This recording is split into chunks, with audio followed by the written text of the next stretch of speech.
All right, so welcome back. Next up is Marion. Marion basically is one of the few speakers that has a Drupal's inventory number, I think, because she's such a regular speaker, and I'm really looking forward to that talk. So, Marion, stage is yours. Thank you. Hello, good afternoon, Troopers. I'm very proud to have an inventory number. I recently started work for Intel. I have an inventory number there too. I'm very proud of that too. Welcome to my talk about the Wolf In SGX Clothing. My talk today will be about how to port malware into SGX enclaves. You might have heard about SGX. That's an Intel technology. SGX stands for Software Guard Extensions. I'm having real trouble remembering all the words that make the three-letter acronyms that we use at Intel. Yeah, and I'm also very proud to remember that three-letter acronym.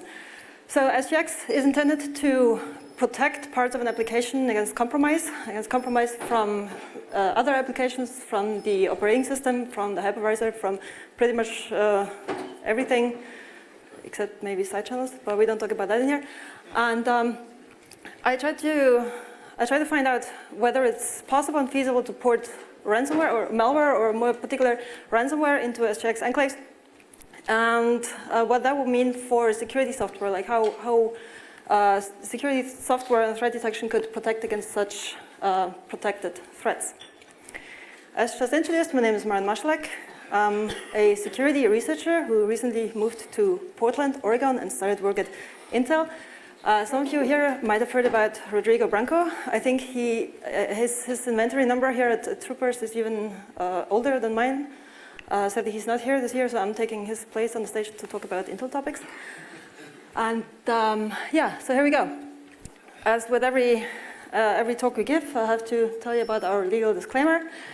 All the information presented and any opinions expressed here are only mine and do not represent Intel or other previous or future employers. Also, I have no intention to advertise or devalue any current or future technology. More so, I have a private disclaimer. I speak about how to write malware, about how to attack SGX, about how to write shellcode, but I'm not a software developer, exploit writer, shellcode specialist, cryptographer, and neither a person to ask about CPU bugs or cache side channel attacks or anything like. Please keep that in mind if you come up after the talk with any question. All right, so let's start over. Long time ago. Before I joined Intel, I was working in threat detection. I was working for antivirus companies and advanced threat detection companies. And back in those days, colleagues got really outraged about the new Intel technology, namely the SGX technology, which was intended to run parts of an application in an encrypted piece of memory that was not inspectable. Which means if you start an SGX application, parts of this application are not inspectable by a debugger, by antivirus software, by any other scanning software or threat protection software that would want to investigate a running process, whether it's a threat or not. And yeah, for this research, I picked up this idea of how dangerous applications run inside of SGX enclaves actually are. A little bit more about what is SGX. SGX is built to hoard treasures. Or particularly, if an application loads an encrypted enclave, this enclave is supposed to isolate a piece of memory which can contain code or data which is encrypted and uninspectable. This means that this part of the application is protected against integrity violation. It's confidential. It is protected against other enclaves that are running on the system. So enclaves are isolated, and they are protected against replay attacks. The technology overall should enable an application or the enclave part of the application to protect its own secrets, which means, for example, if you write a password manager that uses SGX as a technology to protect the password database, that means that the actual application, the later on called untrusted part of the password manager, is a normal application running in userland which has an encrypted part, like the enclave part of it, which contains the passwords. And neither the application nor other components of the running system have access to the password database without proven entry and access. I'll talk about entry and access, exits of enclaves a little bit later on. I copied this wonderful graphic out of the Intel documentation, which usually doesn't say very much. So here you see that enclaves are considered to run as parts of running applications, like these little boxes inside the application are the enclaves, and they're protected against the operating system, against the hypervisor, and against the most common hardware attacks. So the attack surface for an enclave is very small. What does it mean for an analyst who would want to analyze the SGX application? All SGX applications, include their enclaves, run in ring 3, which means it's a normal user line application. Like you start macros with Word, you start your SGX protected password manager. The memory of a loaded enclave can be inspected, which means you can't attach a debugger and just step through your instructions. The entry and exit to the encrypted enclave are protected as well. I'm going to talk about this a little bit later. The enclaves are isolated, as mentioned, so one enclave cannot touch the secrets of a different enclave. And even protected and privileged code can't access the running enclave. That means not even the hypervisor can inspect the memory of the enclave. When you start an SGX application, the process runs as follows. So you would start the untrusted part, which would be your password manager executable, and upon loading this untrusted part would create an enclave, which means technically that the DLL or shared object which contains the enclave code will be loaded into memory, and upon that point the enclave itself is encrypted in memory and protected, and from there on can start guarding secrets, which means that, for example, the application part would call, that's my pointer here, would call a trusted function, which is one function exported by the trusted part of the application, which means the enclave.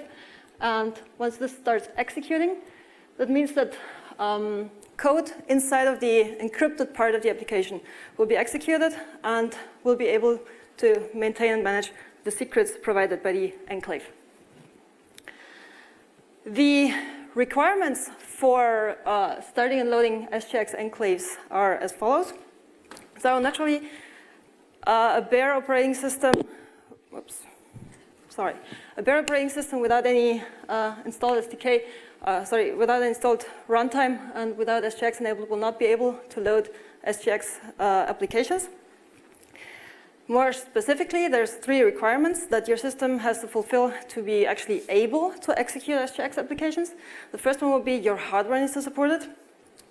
The first generation of Intel processors that supports SGX, as far as I remember, came out in 2015. That was the Skylake generation. So if your processor is older than 2015, you will likely not be able to execute SGX applications on your machine in hardware mode.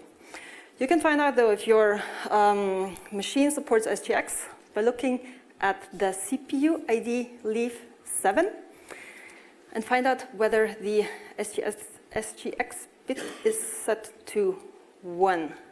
That sounds very complex. Thankfully, a researcher going under the nickname AX, however you spell it, has provided software which helps you detect whether your hardware is from the right generation and can execute SGX applications. Moreover, though, only having hardware which supports SGX doesn't help you much. SGX also needs to be enabled in BIOS. This can be done through the model-specific register IA32 feature control, where bit number 18 enables or disables SGX. Yeah, when you start work at Intel, you talk a lot about particular bits and processors. I'm sorry.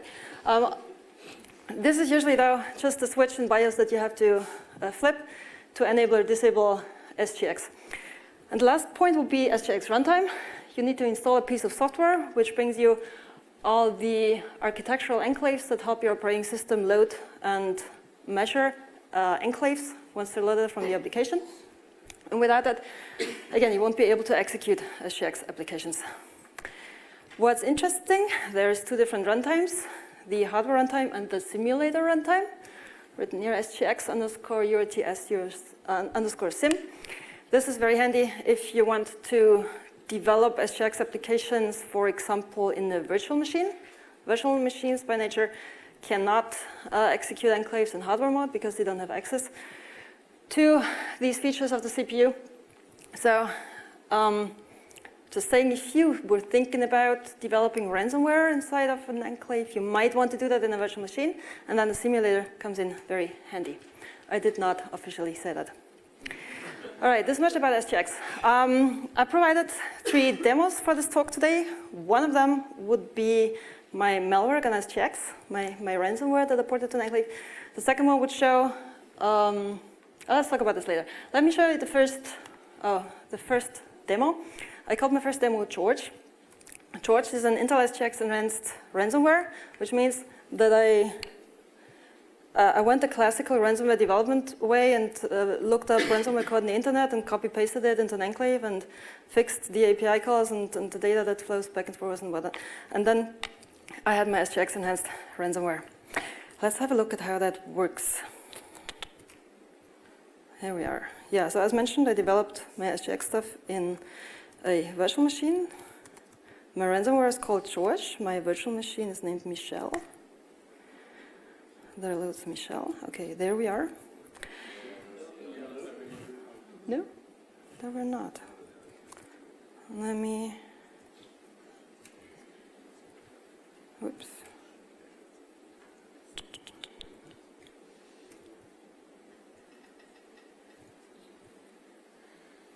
Do it. Come on, do it. This looks better. Yeah, there we go. Interesting. All right, I'll work this with you. Mouse. Okay, so here's Michelle, and Michelle holds all my ransomware. There we go. All right, I think I prepared a test directory called test directory because I'm great in naming. And the test directory contains some files out of the protobuf library from Google because I didn't have any other more interesting files lying around. And this is now our target, like this is the victim. And now I'll execute the SGX enhanced ransomware, and hopefully those files will be encrypted afterwards. So I run the application. This is also the only ransomware you will ever see that gives you command line output, that tells you about its status. So you can see that the ransomware listed directories and then started encrypting the files that were located in this directory. And naturally, this is not very exciting, but now we can have a look again into our test directory. Whoops. Yeah, sure. And look at what we look at. Let's look at the make file. And ta-da, now when I look into the make file, it's all encrypted. Woohoo. So I just showed you a demo of a ransomware, which is not very exciting. But this ransomware executed out of SGX, which is the exciting part. So let's go back to the presentation and have a look at how I did this and why this is possible and why this is not very difficult. Once I fix the beamer again. Mouse, come back. Here we are. Changing the screen. Oh, this is annoying.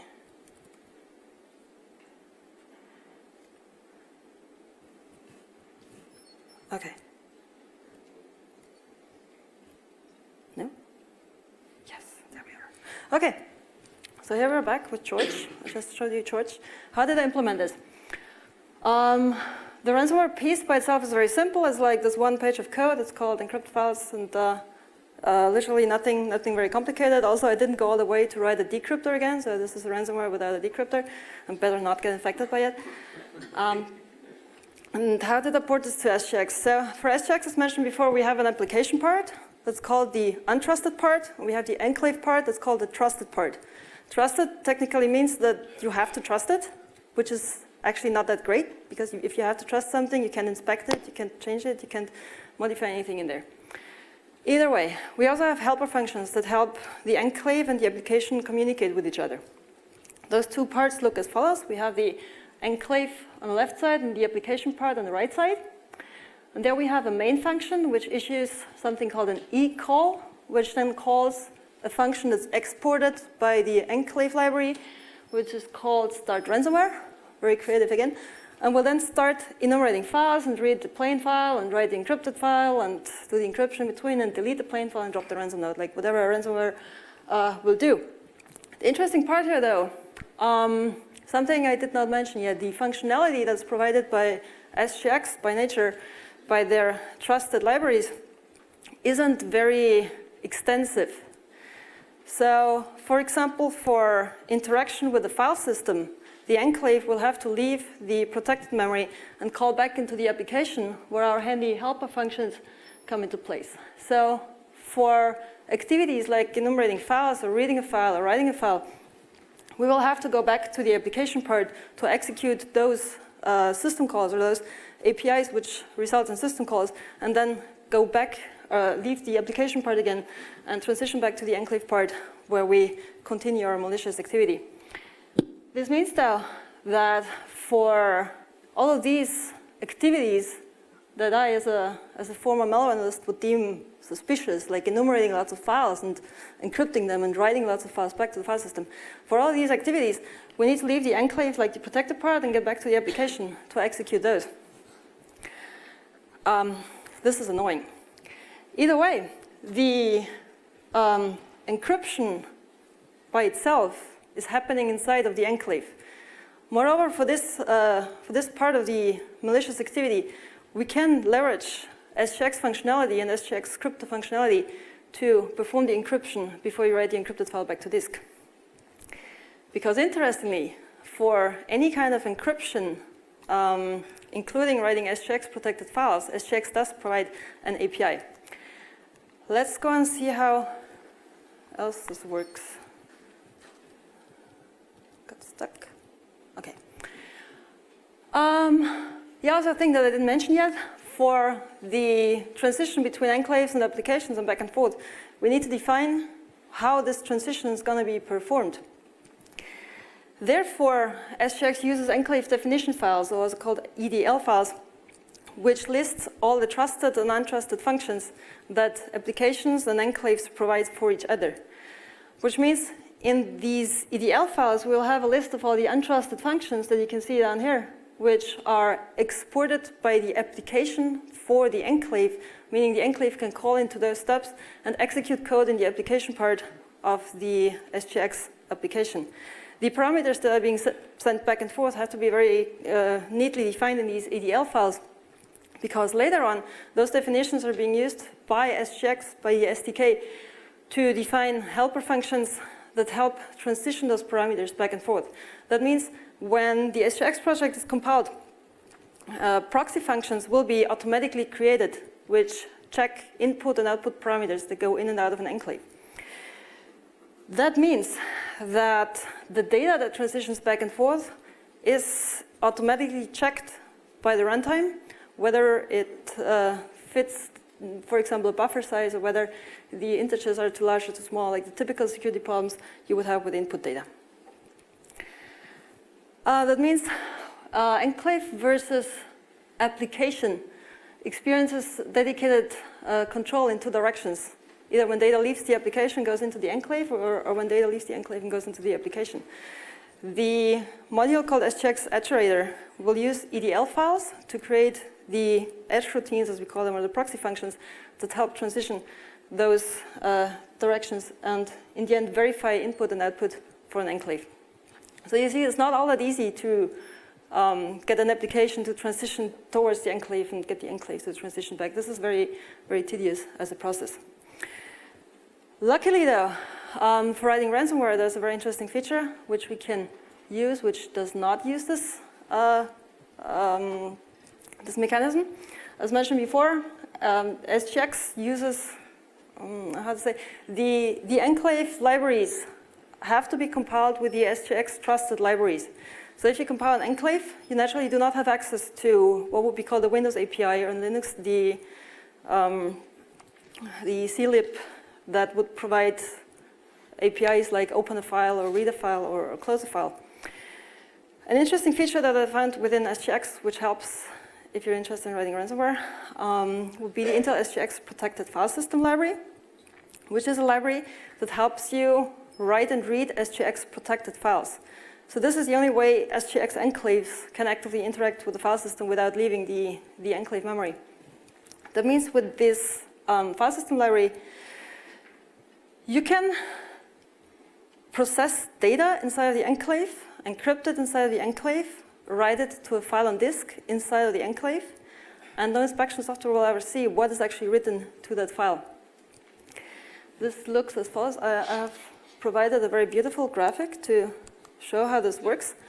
You would have the file system, like this layer down here shows the file system where we have normal readable files and SGX protected files.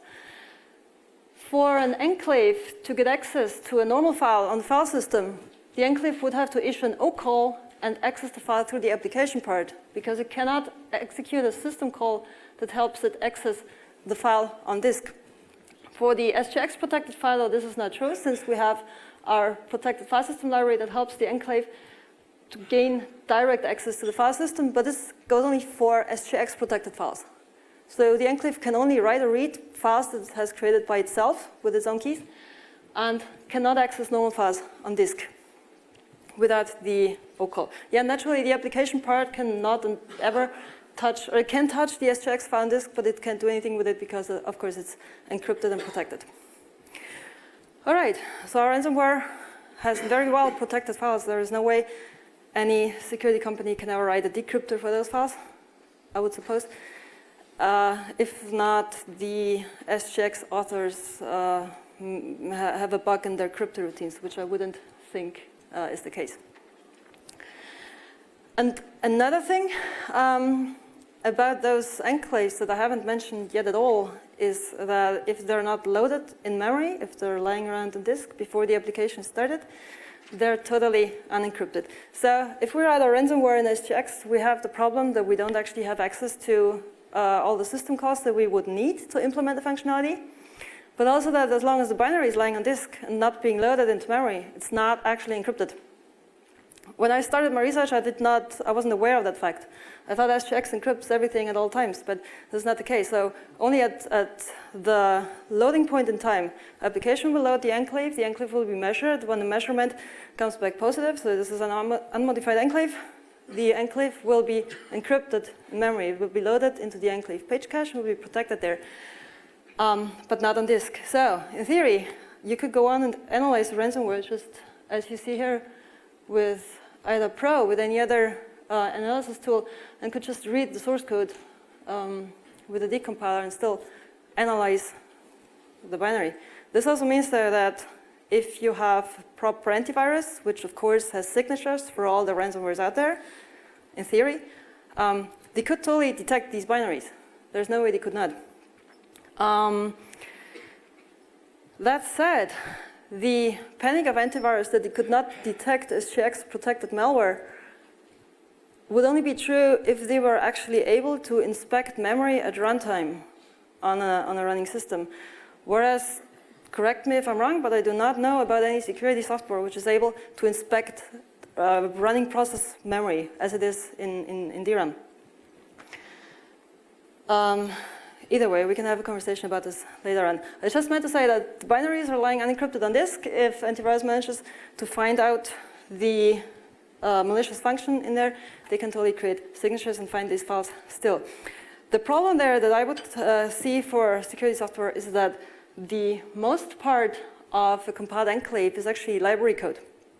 As mentioned before, enclaves require the SGX trusted libraries to be used for compilation, and also those libraries are statically compiled into the binary. That means an enclave with 3 lines of source code will naturally come with 400 kilobytes of code, because all the library code ends up in the binary. There's no dynamic loading from within the enclave.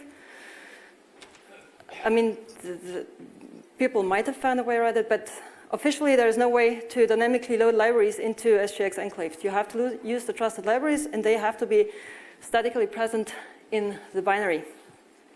For threat detection, that means that you have 500, you see the number down here, 535 functions inside the binary that are non-malicious, So that's a lot of source code where you should not create a signature for, and only one function that contains malicious code, which would be the one where you have to create a signature for. If you know a little bit about how antivirus creates their signatures, most of those signatures are created automatically, which means there's robots which try to create signatures and then test them against the failset and the binaries that detect benign binaries. The signatures that detect benign binaries come back and they're tested again, which means like creating a signature for this kind of binary would take months, because you have 400 kilobytes of code that could match for a signature, and they all come back from the fail test, and this goes on and on until one signature is found that matches exactly the malicious part. Anyway, that's from my time in antivirus where I could rant about forever. Let's go on. How can we make the situation better? Or how can we improve the status of our ransomware to be less obvious? Sneaky bastards be sneaky. Let's go on to the second demo. The second demo is called Martha. It's a wolf in an SGX dress. To tell you a little bit about Martha, so my main concern about the SGX ransomware was that I always had to leave the Enclave part to get back to the application, which is super obvious. So in theory, if you load this application or this ransomware, you would have the Enclave part encrypted in memory, non-inspectable. So this is encrypted, but the application part is not. So you have the application part with all the O-call steps. All the system calls that the ransomware has to execute have to be present in the application part. So any security software which could, in theory, inspect running memory or active memory could still see in the application part that there's these steps and could make conclusions about the functionality of the Enclave. The order inside the application memory is totally random. So if you have, let's say, 500 stops in there, it's still difficult to conclude functionality. But in theory, that would be possible. So you would still see all the activity of the Enclave without being able to inspect the Enclave binary. So thanks to a great idea of a colleague, I came up with another proof of concept, which does not actually require an O-call stub inside of the application, or the classical O-call stub inside the application, because it can perform syscall proxying. All right, let's have a look at Martha and what Martha does. Let me see if I can, if I start this. Oh, there it is.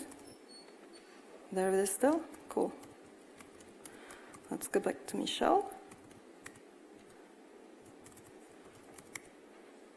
And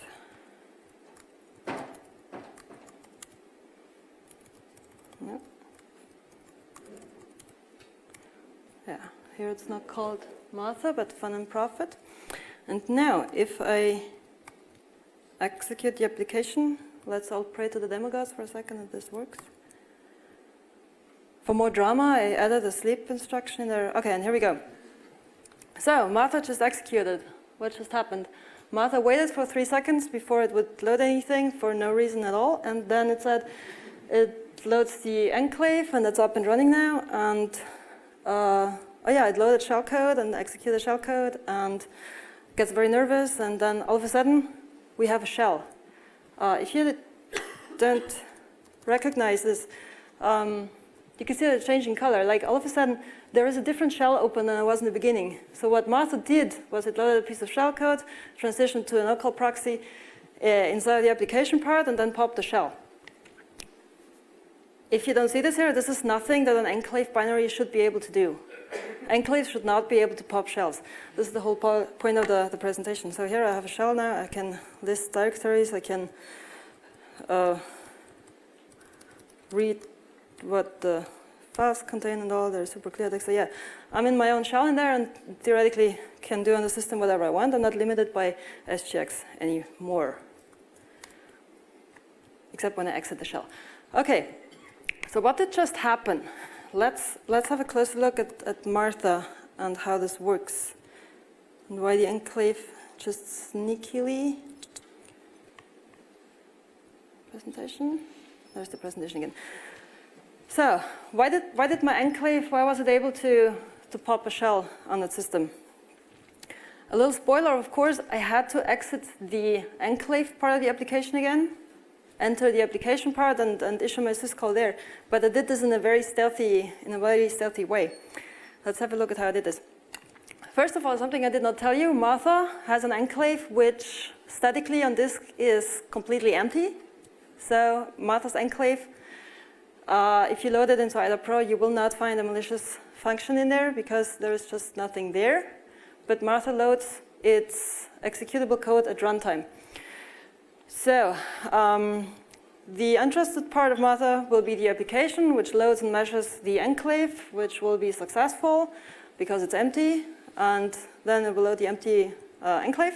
And then the enclave goes on to load a piece of shellcode which represents the functionality of the enclave at runtime to change its behavior. This helps us hide the functionality of the enclave statically, because if the reverse engineer goes on to look inside the enclave binary, he won't find anything, or she won't find anything. Wait a second. This I would call a two-stage loader. So we have the empty enclave, which, as mentioned, loads a shellcode. This shellcode could either come from the local disk, as it does for my demos here, or as described in a blog post from Joanna Rutkowska in 2013, you could go on and load the shellcode from a remote server. If you build a remote attestation connection and a secure channel to one of your remote servers, you could totally download your shellcode from remote. This is a challenge, though, to put a beautiful word on it, which is why I did not build this into the demos here, because then the demo gods would be very upset with me and things would break and everything would burn.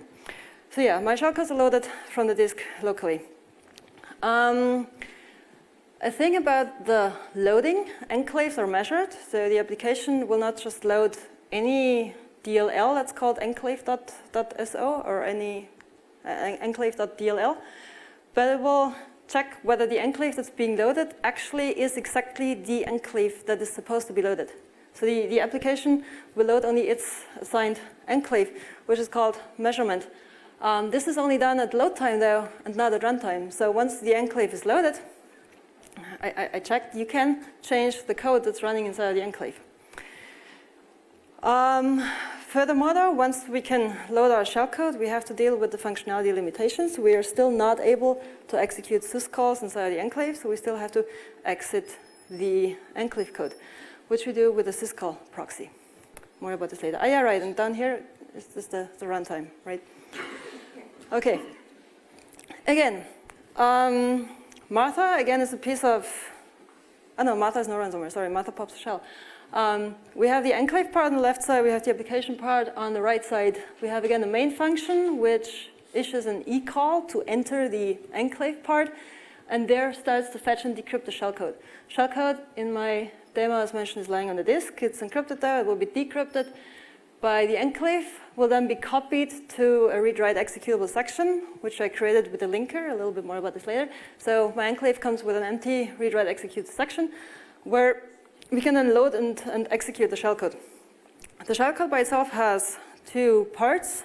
It first builds and marshals arguments, which it needs to pop the shell, which would be, most importantly, the path to the actual shell binary, and packages these in a nicely defined package to be handed over to the syscall proxy. It later on jumps to a pivot function, because it turns out that you cannot just do a jump from the enclave memory to the application memory.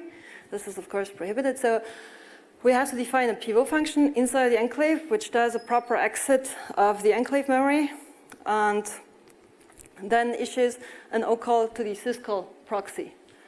Again, though, all of this, what's marked in yellow here, is shellcode. So this is not present in the static binary. Anyway, then once in the application part, we can execute our syscall proxy, which in the end unpacks the arguments that were marshaled in the shellcode, and then executes the syscall instruction. The most important part why we have to exit to the application part is because enclaves are running in something called enclave mode, which means the CPU limits their capabilities of executing instructions.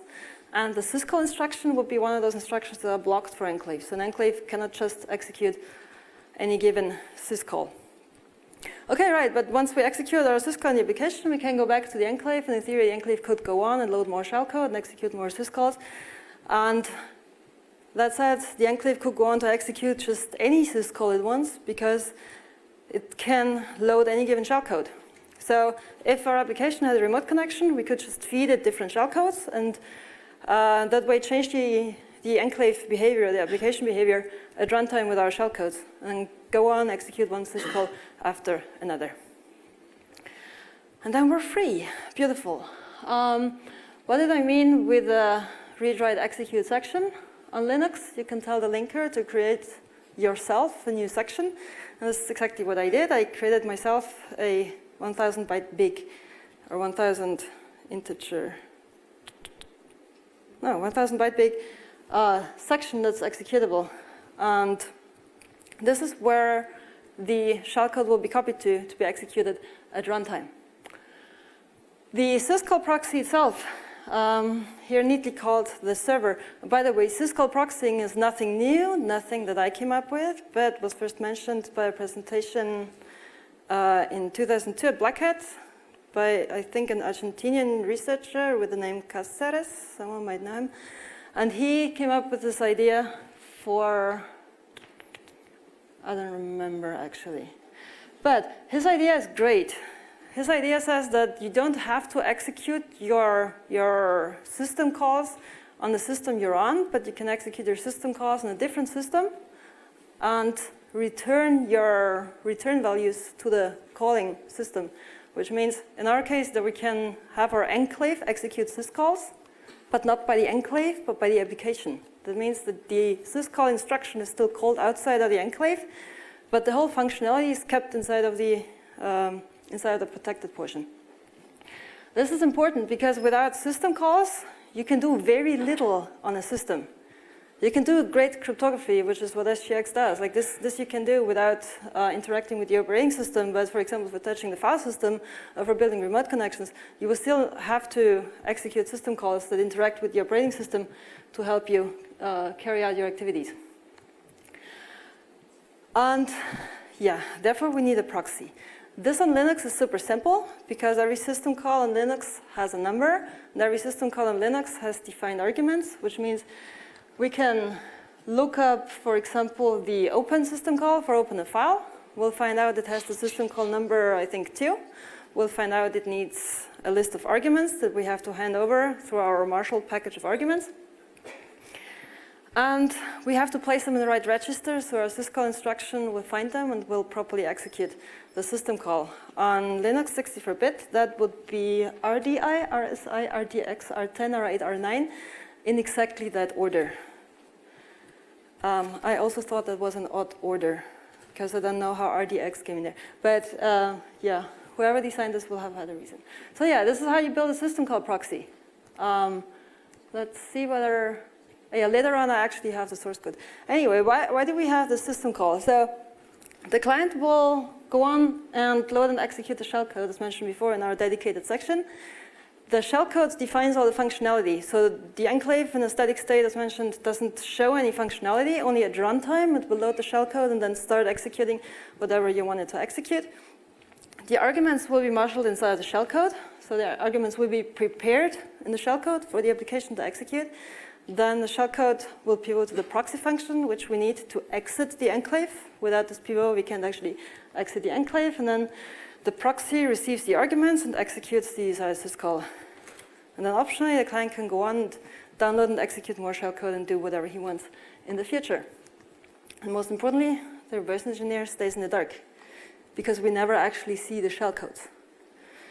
The shellcode ideally is encrypted at all times outside the enclave, and once it's loaded inside the enclave, decrypted inside of the protected memory, and this way is never actually visible to an analyst, which could be very annoying potentially if malware actually does that. Yeah, here's a beautiful screenshot of the system call list, just that you see I wasn't joking. All the system calls in Linux have a beautiful number, and here, for example, we have the execv system call, which we would need for executing the shell binary, so the shell executable. And that would mean that with the system call number 59, hand it over to the syscall instruction, and the file name of the shell executable and arguments that we might or might not want to hand over to the shell executable, we can instruct the syscall instruction to execute our shell. This looks as follows. This is a piece of shellcode that I used to load into the Enclave and to execute the shell, where you can perfectly see that on the upper end here, we execute the first pivot function. Yes, my Enclave comes with 2 pivot functions because without a memory allocation, we were having a hard time marshalling arguments. You might notice. So I have a pivot function for memory allocation up here, and down here we jump to the pivot function for the actual proxy, which then performs the exit to the application part. Beautiful about the shellcode that we load into the Enclave is that we can define the buffer as big as we want, and we have no null instructions. If you've ever written shellcode for exploitation purposes, you had a lot more headache than I had. Inside the Enclave, we don't have any problems with zeros. And also on 64-bit, we have something that I didn't actually actively appreciate before, which is called RIP relative addressing, which means we can find our pivot functions relative to our instruction pointer. That means I don't have to dynamically figure out where in my address space my pivot functions are located. I can just jump there directly relative to my instruction pointer, which just means I had to calculate lots of addresses. More about this later in the longer shellcode for the third demo. Either way, here we have, you see, this here, for example, would be the RIP relative addressing, where we have this amount of bytes that we jump relative to the instruction pointer to execute the memory allocation pivot function. What's most important about the shellcode, though, in this part of the shellcode, we prepare the input arguments for our syscall that will be executed in the proxy. So if you have a close look, this part here, this looks like a string, right? If you would translate this to actual printable characters, you would see this is a /bin/sh, which is the path to the shell binary, which we want our syscall function to execute. So yeah, super simple shell coding. The marshaling is rather simple as well. As mentioned, we have to allocate and prepare the argument stack, which means allocate memory and copying the arguments into that piece of memory. That said, the order, how you store your arguments in there, which information you want to prepare other than arguments, is your own design decision. So you get to decide how to marshal the arguments. And on the other side, you can write your proxy to parse these marshal arguments as you want. So you could totally go on and obfuscate the order of the arguments and, I don't know, encrypt those too and use obfuscation on all ends as you wish. Because you yourself define the parsing function on the other end, which then receives the marshal arguments and parses them to the syscall instruction. Yeah. What else did I not say? In the end, what's still a point of concern? We still have to execute the syscall instruction in the application part.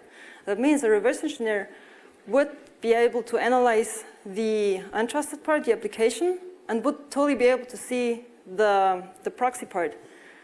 That would give him very little information there, because you would see there is a system call being executed by the application, but you would never know which system call will be executed, because the marshal arguments come from the shellcode, and they're protected at runtime. Okay, so much said. Oh yeah, the marshaling example here shows the system call number 2, which would be open, where these arguments would actually instruct the system call instruction to open the directory home, which doesn't quite fit the shellcode.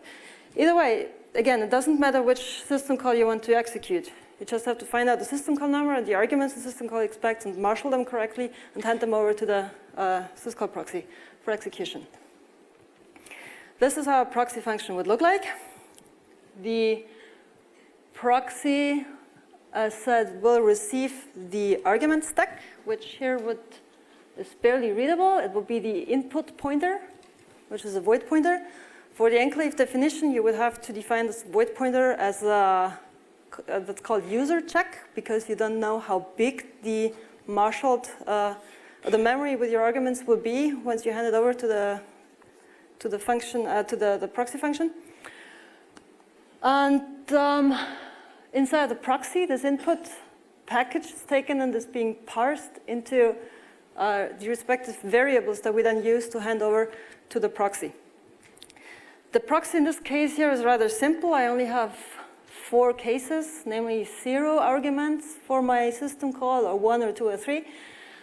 And in practice, if you write a real application, which requires a certain number of system calls to be possibly executed, the proxy would be much more intelligent and would have to provide much more functionality and expose much more functionality, except if you're able to hide it inside of your shellcode a bit better than I am. Either way, if you look at this piece of code, it will tell you possibly that there is a syscall proxy hidden inside of the binary, but it would not tell you which syscalls are being executed. And that means that statically, the functionality of the enclave and the application aren't actually possibly determined. Beautiful. Now finally, what would that mean for ransomware? As mentioned before, Martha, our former ransomware, is written as a proper enclave application. So the malicious part in theory is hidden in the enclave, but the system calls still are executed in the application part in their proper stubs. And with a system called Proxy, we could now hide those stubs. We could, for one, hide the content of the enclave if we write our ransomware in shellcode and load it at runtime. And on the other hand, we could hide the system calls that are being executed statically because we have our syscall proxy. So, for a third demo, which I will show in a minute, I get on to write my ransomware in assembly. No, I'm kidding. So I came up with a proof of concept for how a ransomware would start in assembly. I have a large piece of shellcode which mimics a ransomware, but it did not actually write the entire ransomware in shellcode. Either way, I'll show you in a bit. So in theory, if we put our whole ransomware into a piece of shellcode that's loaded at runtime, which then uses a syscall proxy, this piece of ransomware would not be possibly reverse engineered because it's hidden. The code is hidden at all times. And again, the proxy that I showed you was rather extensive because I had 4 steps that would decide which system call to execute and prepare the arguments. But if you write a much smarter proxy, which dynamically assigns arguments and decides how many of them are handed over to the syscall instruction, you could hide a lot more of the code that I showed you that goes into the application and still be even more stealthier because you hide more parts of your proxy. This in the end is a design decision of how much intelligence goes into the shellcode and how much intelligence ends up in the application part. Finally, what does this mean? Dun, dun, dun. Feasibility and such. I've had endless conversations with Intel colleagues and with other researchers outside of Intel of how feasible it is to put a piece of malware into an enclave. My personal opinion, before I show you demo number 3, is that it's not actually that feasible. It's a lot of work, it's very complex and complicated. It requires the 3 prerequisites mentioned in the beginning. So the target needs to have proper hardware to be executing, to be able to execute SGX malware. SGX needs to be enabled, and the target needs to have the SGX runtime installed on the machine. Then to code a complex piece of malware into an SGX enclave, this requires either, as in the Martha demo shown, lots of code that goes into the application part, which is still reversible, or lots of coding in assembly, which, in my opinion, most malware authors aren't even capable of, even if they went all the way. The challenges for threat detection, I'll also be talking about this in a minute, aren't as different as they are for common malware, since the binaries on disk are largely inspectable, and the things that happen at runtime in memory are, well, in my opinion, not inspectable at all, ever. Either way, even if we write a whole piece of ransomware or a whole piece of malware in shellcode and load it dynamically and use the proxy, we could still figure out which behavior the enclave shows at runtime. Because the enclave still has to execute system calls, and all that behavior monitoring of malware does is looking at system calls that are being executed by the monitored application. So for monitoring and behavior analysis, there isn't much change in how they would monitor such kind of malware, except that the machine, which is used as an environment for monitoring, would have to support SGX and be able to execute those applications. That's a different story, though.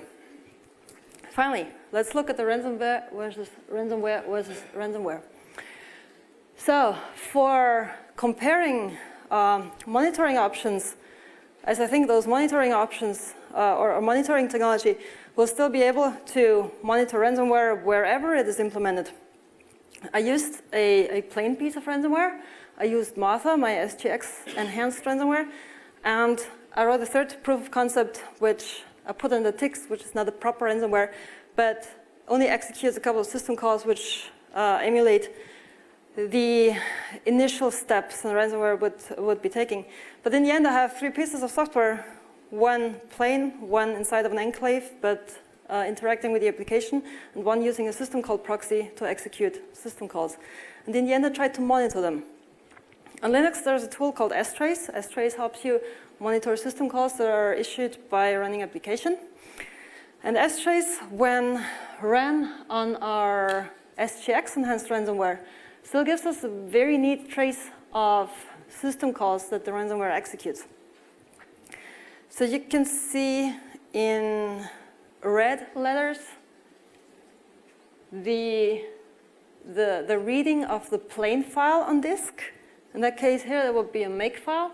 You can see in blue letters the SGX file system API as it goes on to figure out how big the file is. And no, I'm not sure why I marked the fstat API here. Anyway, you see the SGX enhanced file system lib as it goes on to write the encrypted file back to disk. So these long strings here are the cryptotext that is being written back into the encrypted representation of our formerly plain file. And you can see in green letters placing of the ransom node. And somewhere there is the deleting of the plain file. Yeah, so the application goes on to read a clear text file, encrypt the content, and write that content encrypted back to disk, and then it deletes the clear text file. So it only remains with the encrypted file that's lying on disk. Yeah, like any other ransomware would do too. Then if you go on and compare the STrace output for the SGX enhanced ransomware and the plain ransomware, which is not very easily visible in this screenshot, but if you would have a closer look, you would see that you see the same trace of API calls or of system calls as they're being executed by both applications, where files are being read, files are being encrypted, files are being written, files are being deleted, ransom nodes are being placed, and so on and so forth. So you see the same order of system calls as they're being executed by the application. And here I marked the right system call, because interestingly, we have the plain ransomware, which executes the right system call itself and writes back the encrypted content to the files on disk. Whereas the SGX enhanced ransomware uses the SGX file system library to encrypt files and write them back to disk. And you can still see the system calls and the encrypted content that's being written back to disk. So if you go and monitor both of those applications, you can see the same thing, naturally, because both applications have to execute system calls in order to achieve their goal. This all looks pretty much the same and only a little bit different. If you look at the total count of system calls that are being issued, you see that the numbers for the SGX enhanced ransomware are overall a little bit higher. I haven't looked any deeper of why these numbers are exceeding the numbers of the plain ransomware, but overall they correlate very well. So in total, both applications do almost the same thing when monitored through STrace. So if you look at the system calls, as mentioned, you see the same thing. Now finally, though, the question, the system called Proxy, will we see the same thing there as well? Let's go on to the third demo. I called the third demo France because this is a presentation I do in Germany, which means I had to pick a German name. As mentioned, France is an aspiring ransomware. It's aspiring because it doesn't actually do much. Because it turns out implementing syscall proxy calls in shellcode isn't quite my big talent. But either way,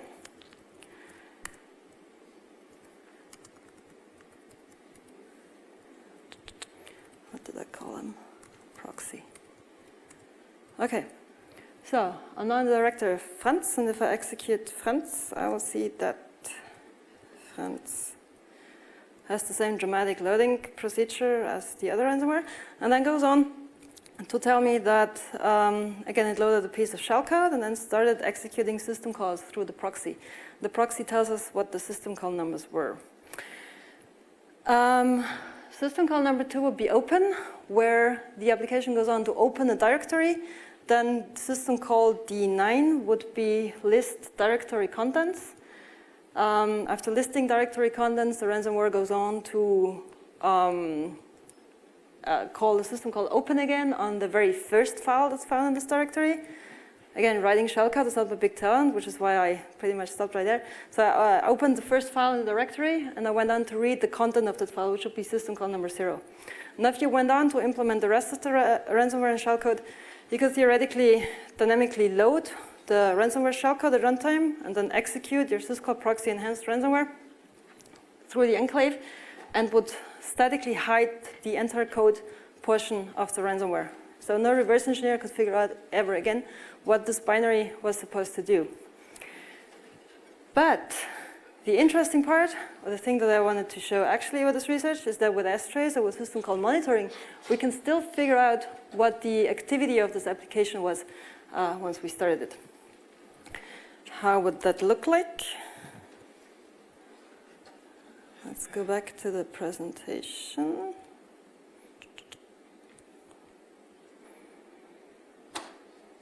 Just once again, stealthy. Yeah, we get again the system call trace and could see the system calls issued by the shellcode. And as promised, we have exactly 4 system calls that this aspiring ransomware is executing, where we see the open of the target directory. We read the directory entries, which in this case is exactly 3, which would be the dot, the double dot, and the 1 file that are placed in there.